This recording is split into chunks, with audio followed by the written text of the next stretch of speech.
Hola, soy Sandino Burbano, director del largometraje Quijotes Negros, rodado en Ecuador. Creo que es varias cosas, aparte de una película. Si intelectualizamos un poco, es una mirada transversal a las relaciones históricas entre España y América Latina. Si queremos seguir intelectualizando, podríamos afirmar que es la ruptura del arquetipo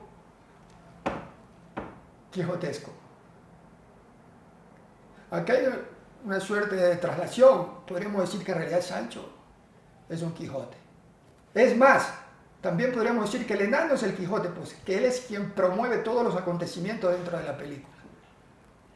Y mira, que si la hiciera otra vez, yo pondría un caballo.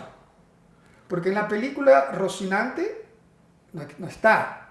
El caballo del Quijote es un ramillete de globos de colores y él viaja suspendido de esos globos, va por el cielo y ese es su Rocinante. Es decir, su Rocinante es la ilusión colorida. Pero si la volviera a hacer, quizás yo haría que el Quijote sea un caballo.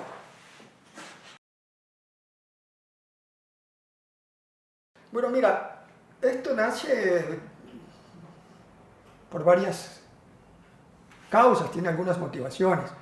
Cuando yo reflexiono el por qué, encuentro esta, por ejemplo. Encuentro esta.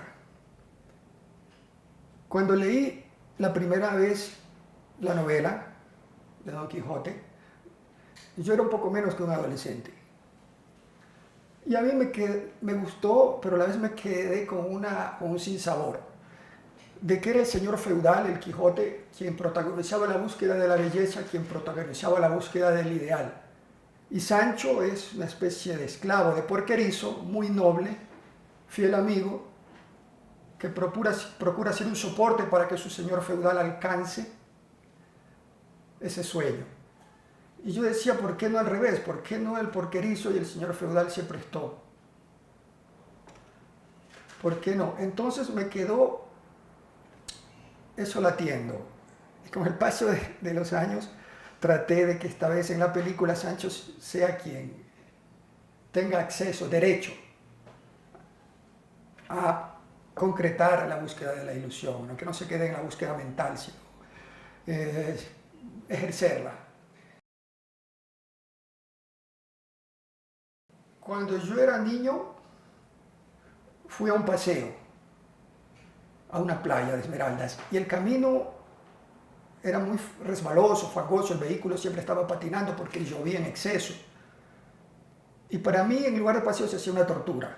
Y cuando llegamos a la playa de Tonchihue, casi que no se podía distinguir el mar del cielo, la línea de horizonte. Todo era tan oscuro, tan denso, tan inhóspito, que esa playa me quedó grabada. No como trauma, pero sí como algo que no debió ser.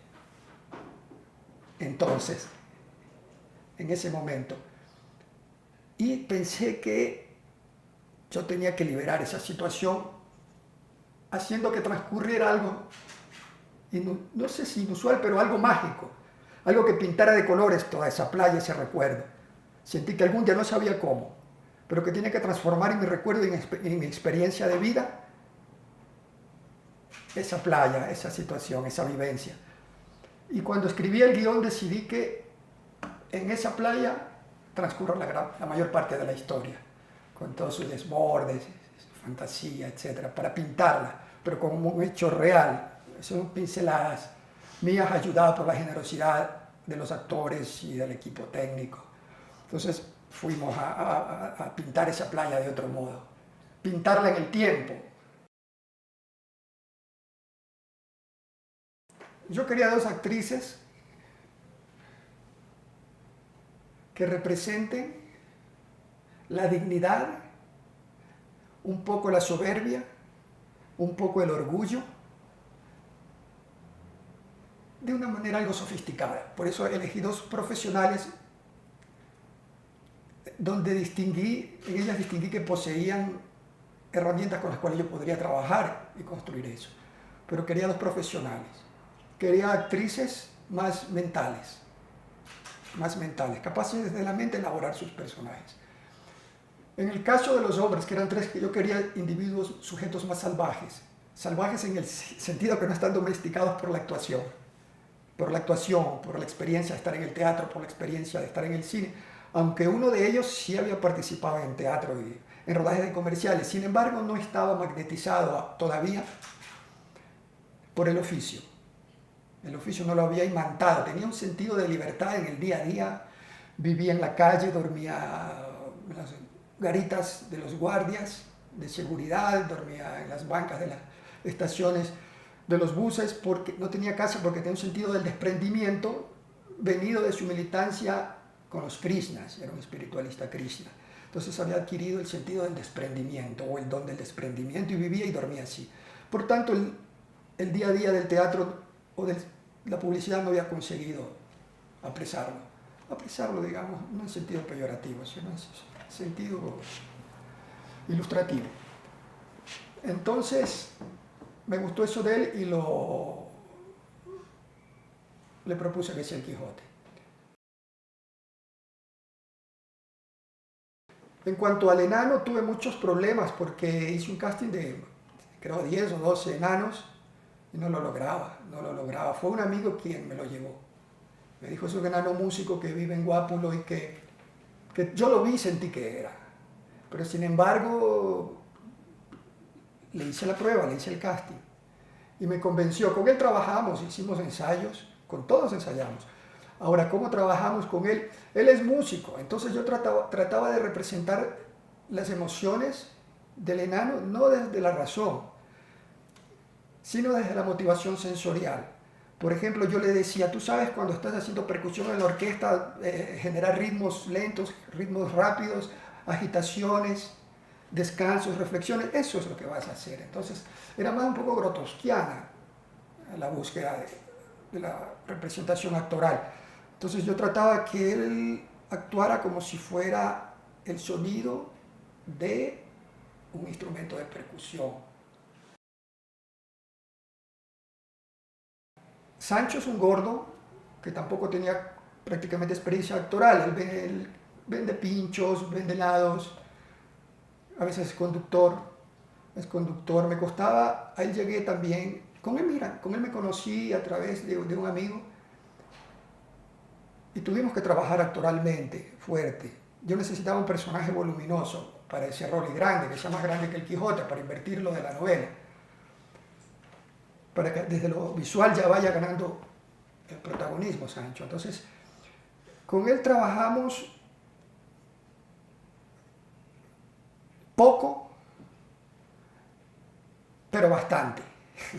Bastante en que no eran largos los ensayos, sino que más bien antes de rodar eran cortos muy intensos para mantener la concentración porque no estaba habituado a actuar. Entonces la concentración que se manteniese dentro de él, que se mantuviera, teníamos que hacerlo en momentos previos al rodaje de forma intensa para que no lo abandone esa energía conseguida a partir de estímulos combinados, mentales e intuitivos. Apelábamos a su intuición mucho y a veces a su mente, dependiendo de la escena que tenga que representar. Cada actor es un mundo. Me hicieron propuestas bellísimas, pero que no generaban alquimia con la imagen.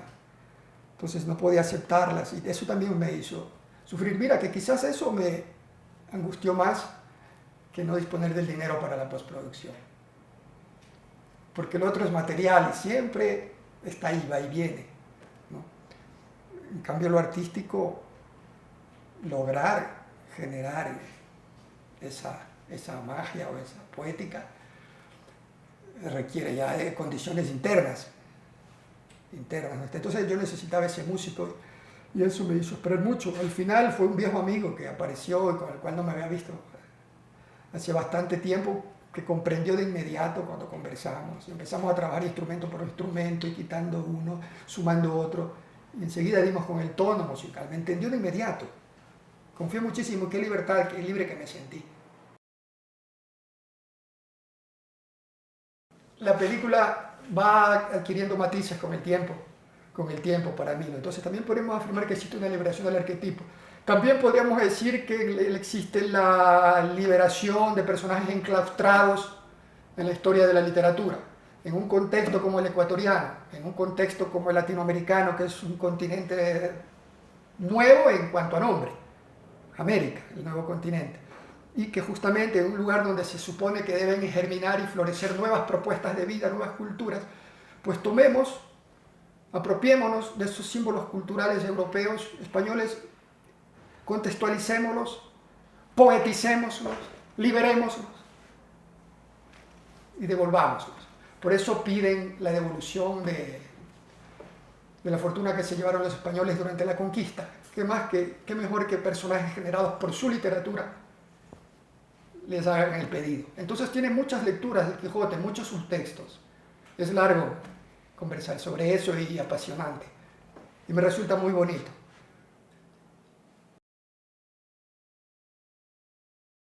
Uno hace lo que es, un reflejo de sus experiencias vitales, un reflejo de sus ilusiones, un reflejo de sus preocupaciones, un reflejo de las lecturas del mundo, de los sueños, de las ilusiones, y eso sale de manera natural, sin interferencia de la pose de hacer algo diferente. Sale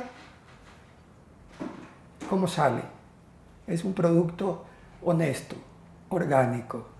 Luego, cuando se analiza la obra, empieza uno a fijarse a las demás personas en un sinnúmero de cosas que la van definiendo como género o como experimentación o como algo poco común, ¿no? Algo poco común. En lo personal no busqué hacer una obra distinta, diferente, busqué ser honesto conmigo mismo.